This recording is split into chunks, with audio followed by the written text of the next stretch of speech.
Dames, in positie. Er zijn een aantal wedstrijden in Nederland geweest.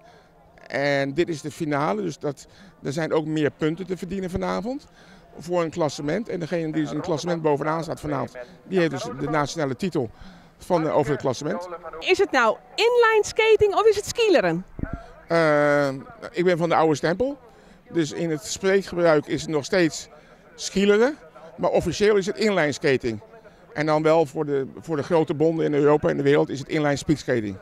Vooral in Zuid-Europese landen en in Zuid-Amerika, daar is het heel groot. Ook in Azië is het heel groot. Dus dat zie je vooral als je op een wereldkampioenschap komt. Dan praat je toch over meer dan 50 landen die er meedoen. En bij het schaatsen, wat wij dan vinden als onze nationale sport, daar doen 18 tot 20 landen mee. En dat zegt nogal wat. Een hele mooie wedstrijd hier, Joert. Hoe heb je hem die binnenkregen? Ja, die hebben we mede dankzij dit complex en de baan hebben die binnengekregen. Alle grote toppers die doen hier om mij. Het is jammer dat de gebroeders Mulder Joert net meedoen kunnen. Die binnen in de orenwedstrijd weer vallen op het EK. Dat is schande. Maar ja, de toppers moeten al een punt naar voor het eindklassement. En dit binnen wedstrijden. Op dit moment is Gary van Lingen junior A. Een van onze beste rijders op dit moment en die doet mij. Die staat ook best op kwart sprintafstand. Hij had dit hier mij die aan het EK.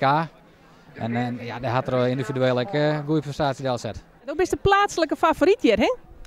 Ja, nee, dit is mijn thuisbaan. Nou, en ik had er hartstikke veel zin. Eigenlijk omdat het mijn thuisbaan is. Nou, en het is een hartstikke mooie piste. Ik hoop je te winnen en hopelijk ook een klassement mee te nemen. Het ijs, lakt dat ik? Ja, ik ben vorig jaar ben ik weer begonnen met het schaatsen. Nou, en als ik uiteindelijk mijn geld ermee verdienen wil en ervan leven wil met de sport, dan maak ik toch het schaatsen gaan. Dus ja, vandaar dat ik het schaatsen weer opzoek. Ik vind skileren eigenlijk veel mooier dan schaatsen. Het is zomersport en het tactische spel wat erin zit.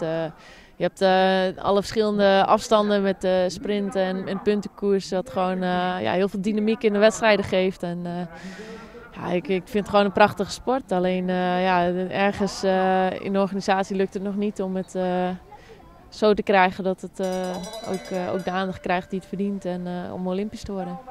Ik ben een sporten waarvan ik denk, ja, waarom is dat nog wel Olympisch en zo'n mooie sport als skileren net.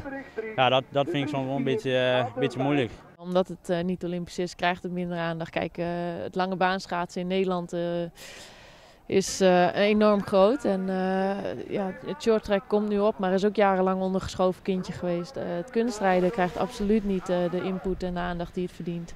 En ja, wij vallen er ook een beetje buiten.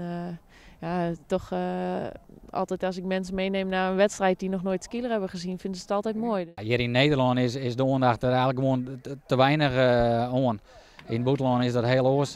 De hoofdscheidsrechters heel door zijn in Frankrijk en Italië en in de Zuid-Amerikaanse landen. Als je ziet hoe het daar opzet wordt, dat is gigantisch. Dat ben krijg hele grote voetbalwedstrijden, zou de meesten komen daar ook op.